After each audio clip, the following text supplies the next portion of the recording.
Hiya, Tim here from Timwood Photo. Just done a quick video of Canon 5D4 settings. Thought it might be useful for you guys, especially if you're shooting weddings and events and you're wondering, what settings to do. So I thought, why not? So enjoy the video, and if you like it, give us a thumbs up and leave a comment. All right, bye.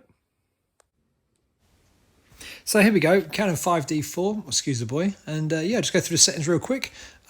I usually always shoot RAW, sometimes I shoot JPEGs, but generally RAWs are both cards. And I have my imagery turned off because I don't need to keep seeing photos all the time. And I do have lens aberration correction turned on. You can use the Canon software on your laptop to set that up. Doesn't take long, good for JPEGs. Going through the settings, we've got the ISO speed settings. I like to set my minimum shutter speed to 1/250th of a second. So if I'm shooting on aperture priority, it doesn't drag too low. And what we've also got, going through this, set my picture style to faithful. Quite simple, that one. Nothing on this one here, as you can see. Quite simple on that one. On the next one there, that's my live view settings. I like to have my grid displayed. Makes my life a bit easier. And I turn silent shoot off because I want the speed. In the autofocus settings, here's mine, case 2 with a few tweaks on the acceleration deceleration tracking. Works well for everything I do. And there's my first and second image priorities. So you can see everything we've got there. And with these, just give them a go. Selectable AF points should be cross-type AF points only, which makes life nice and easy when it comes to selecting autofocus points, and make sure it locks on. You can see my AF point selection movement goes right across the screen because it is continuous. I prefer it that way. I use my right thumb on the little joystick to do those for me as well. Makes life easy.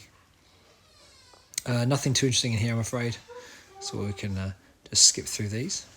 But what I do tend to do is turn my highlight alert on, so I can see if I've blown anything out. See where my whites are. Quite useful. Going into my recording, I always auto reset on the cards. So every time you put a new card in, the card number resets. And the file name, I've put a custom file name on there. I've got two Canon 5D4s. This one's TWP1, so Timwood Photo 1. The other camera is Timwood Photo 2. So which one's what? We've then got on the LCD colour tone, I've got that on Cool Tone 1. Just seems to work better for me. I prefer it, more natural. We've then got my viewfinder display. I have my electric level shown and my grid display shown. So when I look through the viewfinder, I can see that I've got the camera level, which helps. On here, nothing too fancy. Standard settings here. Live view is exactly the same. And my rating, I tend to set that just to 1 star. I think you hit the Q button, here you go. So 1 star. I just need 1 star, either 1 star or none. Easy. If there's anything decent, I can 1 star and then play it a slideshow for the bride and groom at the end. GPS I've turned off, save me battery, and same with the Wi-Fi as well. I've never used it. It's a fancy feature, but I've never used it. So, some of you might not like that, never mind. Going through my multifunction dials, you'll see my quick control dial locks on the back. And then going through into copyright information, I suggest you do this. It saves a bit of time. Just put your name and your company in there, nice and simple. And we're going to the custom functions here, so you can see what I've got on the bracketing sequence has been tweaked a little bit. I don't use bracketing very often, but every now and again if the exposure is tight. And I set my aperture maximum to f11, purely because I don't really need to shoot that high and I want to avoid dust as well. Going through to custom controls, the one tweak I have done is I've changed a couple of bits on here. So for example, the button on the front of the camera goes between one shot and AI servo, really useful for running gun, as I call it.